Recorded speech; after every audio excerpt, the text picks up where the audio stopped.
जी हाँ, नमस्कार बच्चों। स्वागत है एक बार फिर से राकू की स्टडी यूट्यूब चैनल पर। चैनल पर पहली बार विजिट कर रहे हैं तो वीडियो को लाइक और चैनल को सब्सक्राइब जरूर कर देना। आज हम इस वीडियो के अंदर जानेंगे कक्षा 10वीं के विज्ञान का चौथा पाठ कार्बन और उसके यौगिक के पाठ्य पुस्तक के संपूर्ण प्रश्न उत्तर इस वीडियो के अंदर जानेंगे। उससे पहले आपने बकाया पाठ के प्रश्न उत्तर नहीं जाने तो आप राकू की स्टडी यूट्यूब चैनल पर जाकर प्ले लिस्ट बनाई गई है class 10th science question answer, वहाँ पर आपके सभी पाठ्य पुस्तक के क्वेश्चन आंसर मिल जाएंगे एकदम आसानी से। चलो वीडियो को शुरू करते हैं बिना टाइम वेस्ट किए। हमारा सर्वप्रथम क्वेश्चन नंबर 1 आता है कि एथेन का आणविक सूत्र है C2H6 है। इसमें ए 6 संयोजक अबंध, बी 7 संयोजक अबंध और सी 8 संयोजक अबंध और डी 9 संयोजक अबंध। इसमें सही उत्तर होगा आपके बी 7 संयोजक अबंध। ठीक है। उसके बाद में क्वेश्चन नंबर 2 आता है कि ब्यूटेनोन चतुर कार्बन यौगिक है जिसका प्रकार्यात्मक समूह है ए कार्बोक्सिलिक अम्ल, बी एल्डिहाइड अम्ल और सी कीटोन और डी एल्कोहल। ठीक है, इसमें सही उत्तर होगा सी कीटोन। ठीक है। तीसरा क्वेश्चन है आपके सामने कि खाना बनाते समय यदि बर्तन की तली बाहर से काली हो रही है तो इसका मतलब है कि ए भोजन पूरी तरीके से नहीं पका, बी ईंधन पूरी तरीके से नहीं जल रहा है, सी ईंधन अंदर है, डी ईंधन पूरी तरीके से जल रहा है। इसका सही उत्तर होगा बी ईंधन पूरी तरीके से नहीं जल रहा है। ठीक है। इसके बाद में आपके आता है क्वेश्चन नंबर 4। ठीक है। CH3Cl में आबंध निर्माण का उपयोग कर सहसंयोजक आबंध की प्रकृति समझाइए। ठीक है, ये आपका क्वेश्चन है, इसकी प्रकृति समझानी है। ठीक है।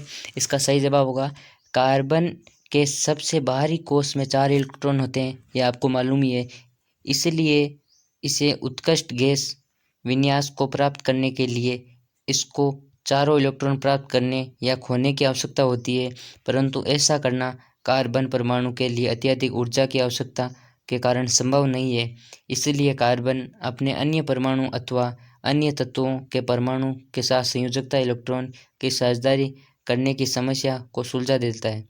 ठीक है। इसलिए CH3Cl के सहसंयोजी आबंध पाए जाते हैं। कार्बन को अपना अष्टक पूर्ण करने के लिए 4 इलेक्ट्रॉनों की, जबकि हाइड्रोजन को उत्कृष्ट गैस विन्यास प्राप्त करने के लिए 1 इलेक्ट्रॉन की आवश्यकता होती है। साथ ही क्लोरीन को 1 ही इलेक्ट्रॉन की आवश्यकता होती है। इसलिए ये सभी इलेक्ट्रॉन को साझा करते हैं, जिससे कार्बन हाइड्रोजन के साथ 3 व क्लोरीन के साथ एक आबंध निम्न प्रकार से बनता है। ठीक है। देखो ये मैंने बना दिया, निम्न प्रकार से इस प्रकार आबंध बनता है। ठीक है, आप समझ लो। देखो CH3Cl में आबंध की संरचना एकल संयोजी प्रकार की है। देख लो इस प्रकार बना आबंध। ठीक है। इसके बाद में क्वेश्चन नंबर 5 आता है इलेक्ट्रॉन बिंदु की संरचना बनाइए। ठीक है। अब इलेक्ट्रॉन बिंदु की संरचना बनानी है, काफ़ी बच्चों को दिक्कत आती है इलेक्ट्रॉन बिंदु की संरचना बनाने में। ठीक है, जिसमें आपको 4 संरचना बनानी है। एक है एथेनाइक अम्ल की, दूसरी है H2S की, तीसरी है प्रोपेनॉन की और चौथी है F2 की। ठीक है। अब मैं बनाते हैं। उपरोक्त यौगिकों को इलेक्ट्रॉन बिंदु संरचना निम्न प्रकार है, नीचे बताई गई है।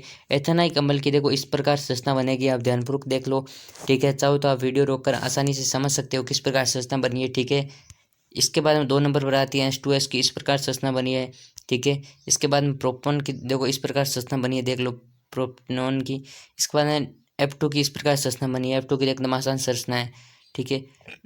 इसके बाद में क्वेश्चन नंबर 6 आता है समजातीय सरणी क्या है, उदाहरण के साथ समझाइए।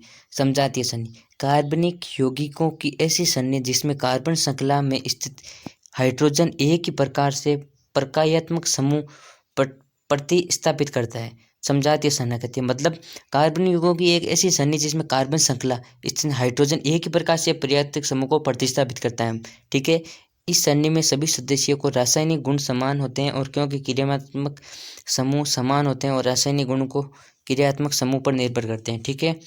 इसका उदाहरण है, उदाहरण के लिए एल्केन समृद्ध हाइड्रोजन समजातीय सरणी में सामान्य सूत्र होता है CnH2n+2 होता है। इस सरणी के लिए एल्केन संतृप्त हाइड्रोकार्बन समजातीय सरणी में सामान्य सूत्र CnH2n+2 होता है। इस सरणी के सदस्य मेथेन CH4 और C2H6 propane, C3H8 butane, C4H10 pentane, C5H12 hexane और C6H14 आदि। ठीक है।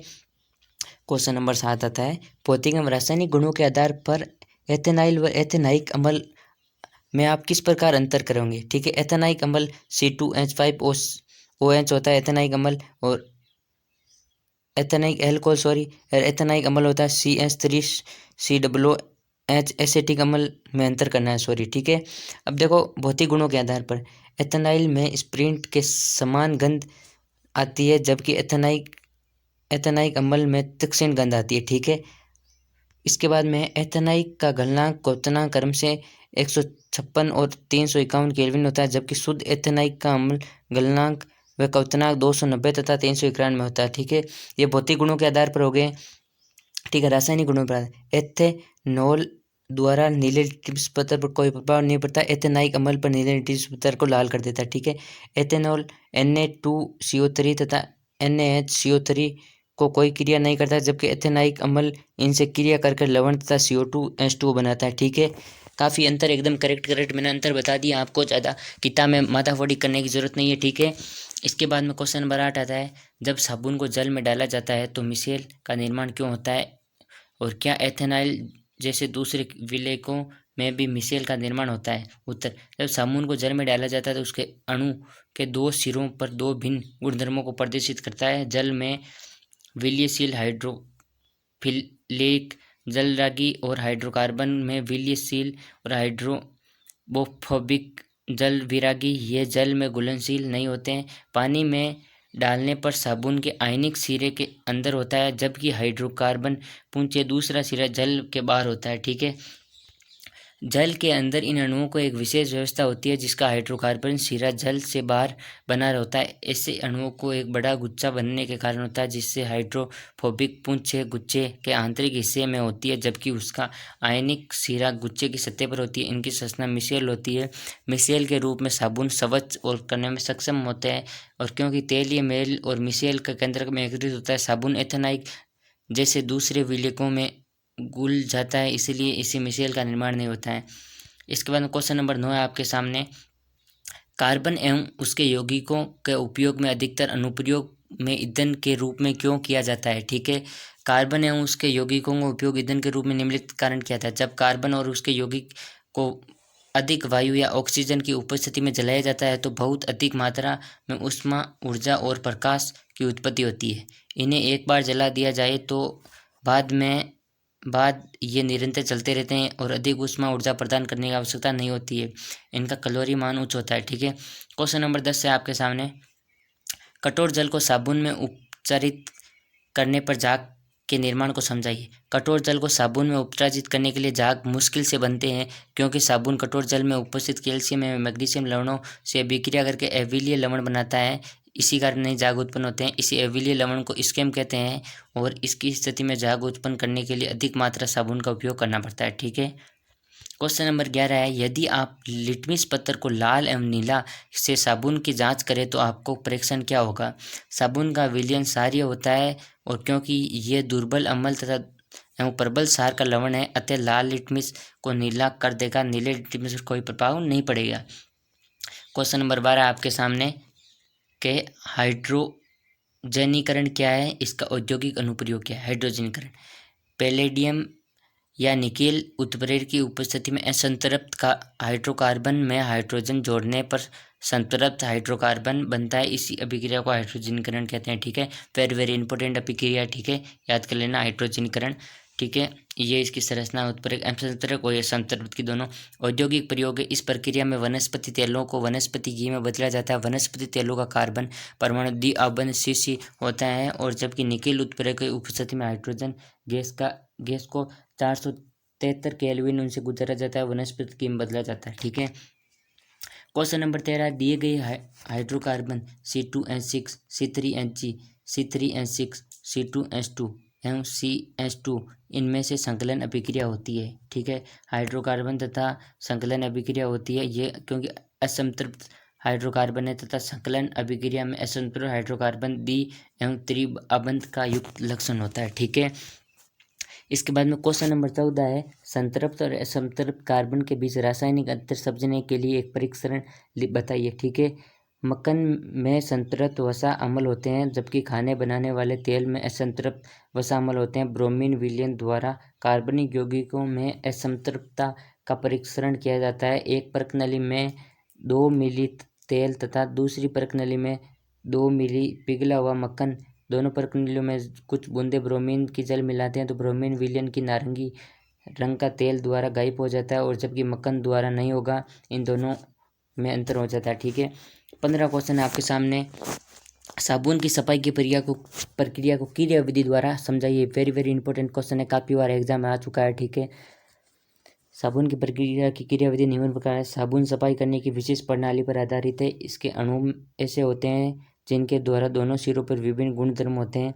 जल में विलीय एक सिरे में जलरागी हाइड्रोक्लोरिक होते हैं। हाइड्रोकार्बन में विलयशील सिरे पर जल विरागी हाइड्रोफोबिक कहते हैं। जब साबुन जल की सतह पर होता है तो तब इसके अणु अपने को इसी प्रकार व्यवस्थित कर लेते हैं और इसका आयनिक सिरा जल के अंदर होता है, और जबकि हाइड्रोकार्बन पूंछ दूसरा सिरा जल से बाहर की ओर होता है। ठीक है, और इसका इस प्रकार यह चित्र बनाया गया है, आप चित्र समझ सकते हो किताब की सहायता से। और जल के अंदर इन अणुओं को एक विशेष व्यवस्था होती है। इसका हाइड्रोकार्बन सिरा जल से बाहर होता है। ऐसा अणुओं का बड़ा समूह क्लस्टर या गुच्छा बनने के कारण होता है, जिससे जल विरागी पूंछ समूह आंतरिक हिस्से में होती है, जबकि उसका आयनिक सिरा गुच्छे की सतह पर होता है। इसकी संरचना मिसेल कहते हैं। मिसेल के रूप में साबुन की सफाई करने में सक्षम होता है, क्योंकि तेलीय मिसेल और मिसेल का केंद्र एरिथ्र होता है, और मिसेल के विलयन में क्लोराइड के रूप में बने रहते हैं, और तथा आयन विषयन के कारण अवक्षेपित नहीं होते हैं। इसी प्रकार मिसेल को तरते मेल की आसानी से हटा सकते हैं। ठीक है, आई होप ये वीडियो आपके लिए हेल्पफुल और इंटरेस्टिंग लगा हो, तो वीडियो को लाइक और चैनल को सब्सक्राइब जरूर कर देना। और आप क्लास 10 से रिलेटिव साइंस के क्वेश्चन और इंपॉर्टेंट क्वेश्चन देखना चाहते हो, क्लास 10 की अच्छी तैयारी होती है इस चैनल के ऊपर। ठीक है, वीडियो पसंद आए तो वीडियो को लाइक और चैनल को सब्सक्राइब करना ना भूले। मिलते हैं नेक्स्ट वीडियो को, तब तक जय हिंद जय भारत।